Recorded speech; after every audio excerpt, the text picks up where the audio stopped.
লন্ডনের উদ্দেশ্যে রওনা হয়েছে গ্রেট ব্রিটেনের হাজারো কৃষক।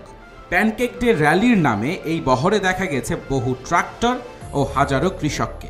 লেবার সরকারের প্রস্তাবিত উত্তরাধিকার কর পরিবর্তনের বিরুদ্ধে প্রতিবাদ জানাতে এই প্যানকেক ডে র্যালির আয়োজন বলে জানিয়েছেন আন্দোলনকারীরা। কৃষকদের দাবি, নতুন কর ব্যবস্থা পারিবারিক কৃষি খামারের ভবিষ্যৎকে হুমকির মুখে ফেলবে। র্যালিটি দুপুর 12টায় হোয়াইট হলে শুরু হয়ে পার্লামেন্ট অভিমুখে অগ্রসর হবে।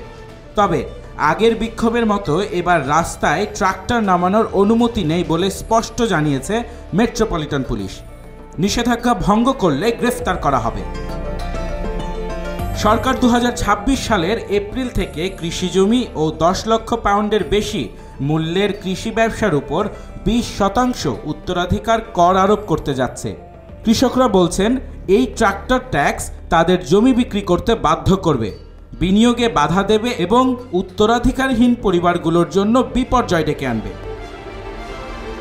বিক্ষোভের আয়োজক ও আন্দোলনকারীদের অন্যতম নেতা কৃষক ওলি হ্যারিসন বলেন, আমাদের ট্রাক্টরের দরকার নেই, সংসদ সদস্যদের বাস্তব চিত্র দেখানোই মূল উদ্দেশ্য।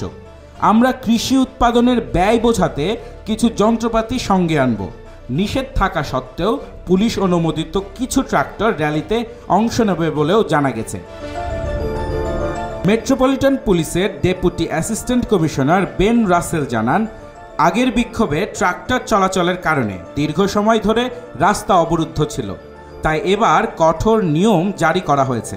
নিষেধাজ্ঞা লঙ্ঘন করলে গ্রেফতার ও শাস্তির মুখোমুখি হতে হবে।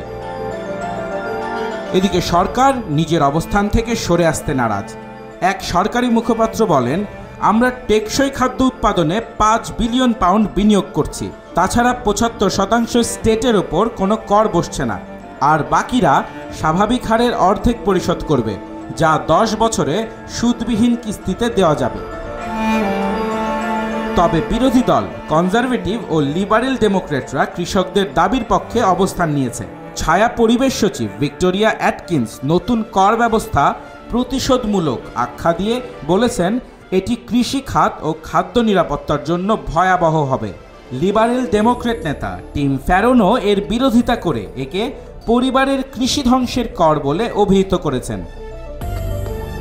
বিকেল 3টার মধ্যে র্যালি শেষ হওয়ার কথা থাকলেও এটি লিবারেল সরকারের সঙ্গে কৃষকদের বিরোধ বাড়িয়ে তুলবে বলে ধারণা করা হচ্ছে।